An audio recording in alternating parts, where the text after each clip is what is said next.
How to log in into your Prime Amazon account. In this video, I will show you how can you easily log in into your Prime Amazon account. So without any delay, let's get into it. For that, firstly you need to head toward any of your web browser.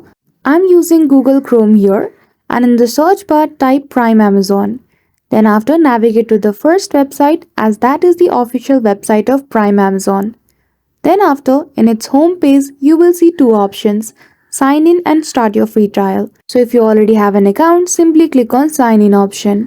Then after, you will be heading towards the login page, provide your email and then click on continue.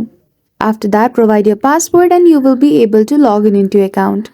But if you don't have an account, simply click on create account option below and provide your details. Then after, choose a particular offer which you want in your Prime Amazon account and then provide your payment details. Then after, you will be good to go. So that's it. That is how easily you can log in into your Prime Amazon account.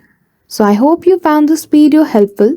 If you did, don't forget to give it a thumbs up and subscribe to our channel for such tutorial. Thank you for watching till the end.